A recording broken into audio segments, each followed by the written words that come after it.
Welcome everyone to a beginner's guide to Forex. Now, you might be wondering, what exactly is this Forex? Well, let me tell you, Forex is an acronym that stands for foreign exchange. And no, it's not about exchanging foreign souvenirs with your friends from across the globe. It's about something a little bit more serious and a lot more exciting.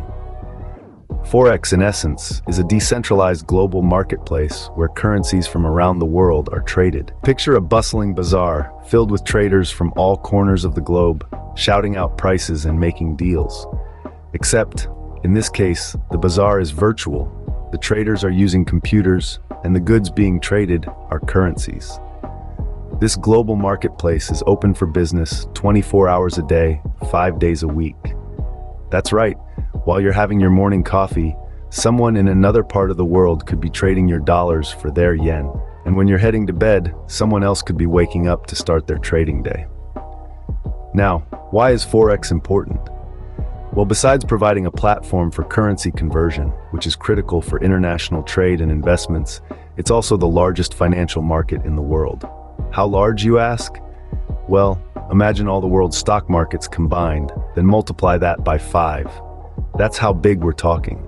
Trillions of dollars worth of currency are traded each day in the Forex market. That's a lot of zeros, folks. But don't let the size intimidate you.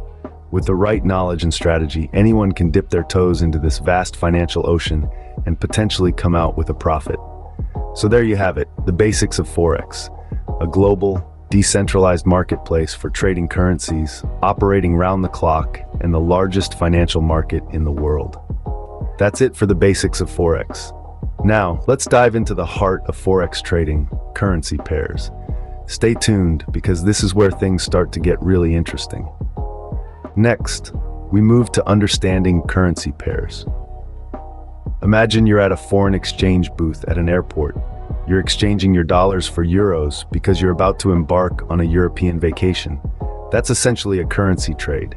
You're selling one currency to buy another. In Forex trading, we do the same thing, but instead of physical money, we're dealing with digital representations of global currencies. And these are always traded in pairs, hence the term currency pairs. So, what are currency pairs? A currency pair consists of two elements: the base currency and the quote currency. The base currency is the first currency listed in the pair, while the quote currency is the second. Think of it this way.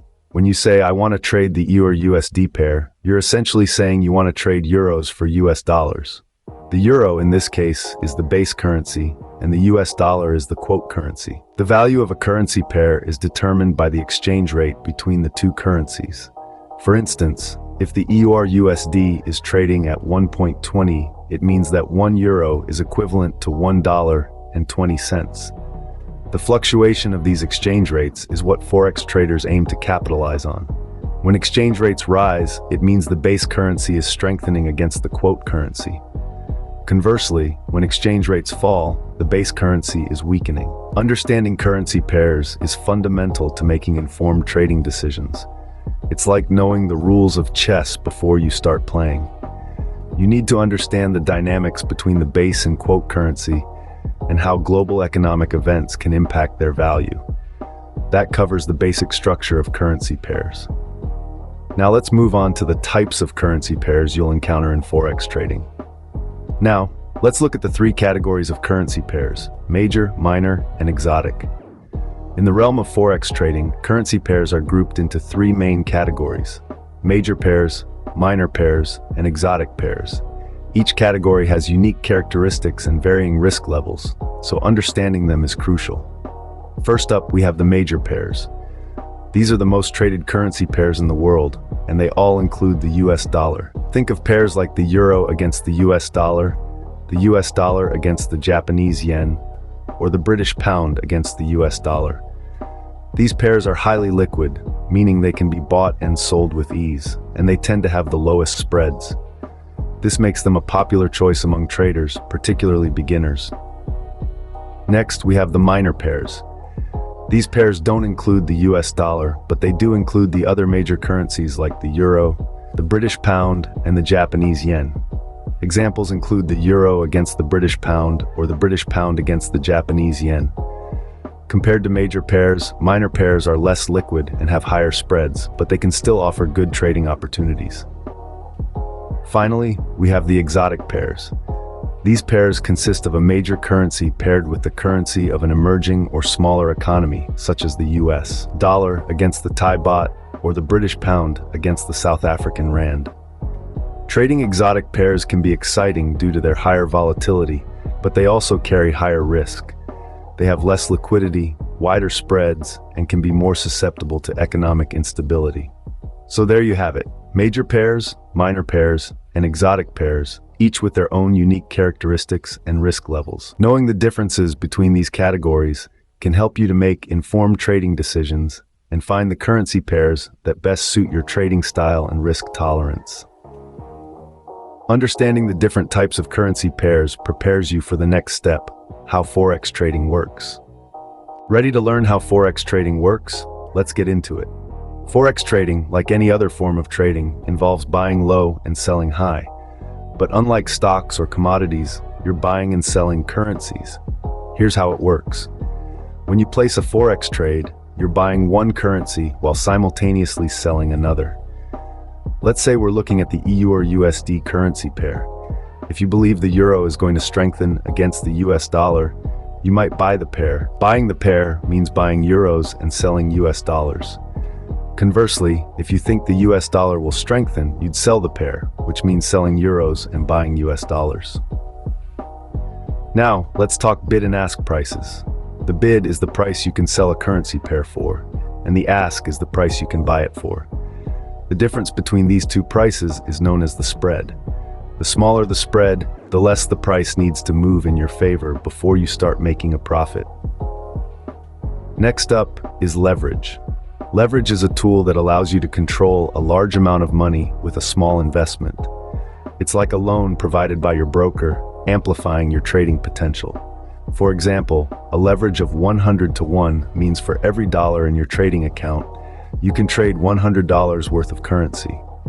But remember, while leverage can magnify your profits, it can also amplify your losses. So it's crucial to use it wisely and consider the potential risks involved. With that, we've covered the basics of how Forex trading works. You now know how to place a trade, understand bid and ask prices, and use leverage to your advantage. Remember, knowledge is power, but practice makes perfect. It's always a good idea to start with a demo account before trading with real money. With the mechanics of Forex trading covered, we move on to a critical aspect you should never overlook: risk management. Risk management is a crucial part of Forex trading. It's the protective shield that guards your capital from the inherent volatility of the market. No matter how confident you are about a trading decision, uncertainty always looms in the world of Forex. And that's where risk management steps in. Risk management is not about avoiding risks, it's about understanding and managing them. It's about making informed decisions that balance potential profit against potential loss. It's the art of not putting all your eggs in one basket. One of the most common risk management strategies is diversification. By trading a variety of currency pairs, you spread the risk across different markets. This way, a loss in one market can be offset by a gain in another. Another strategy is setting stop-loss orders. This is an instruction to your broker to sell a security when it reaches a certain price. It's like an insurance policy that limits your loss if the market moves against you. Lastly, never risk more than you can afford to lose. A good rule of thumb is to only risk 1 to 2% of your account balance on any single trade. Risk management can seem daunting at first, but with practice, it becomes second nature. It's a skill that not only protects your capital, but also helps to cultivate a disciplined and patient trading approach. Remember, prudent risk management is a key to successful Forex trading. Congratulations on completing the first episode of Forex 101. We've journeyed together through the basics of Forex, from understanding what it is to the intricacies of currency pairs. We've explored the major, minor, and exotic pair categories and delved into how Forex trading works. We also touched on the crucial aspect of risk management. This is just the beginning. There's more to come. If you found this video helpful, be sure to like, subscribe, and hit the notification bell to stay updated on our upcoming Forex tutorials. In the next video, we'll dive deeper into analyzing currency pairs. Until then, happy trading.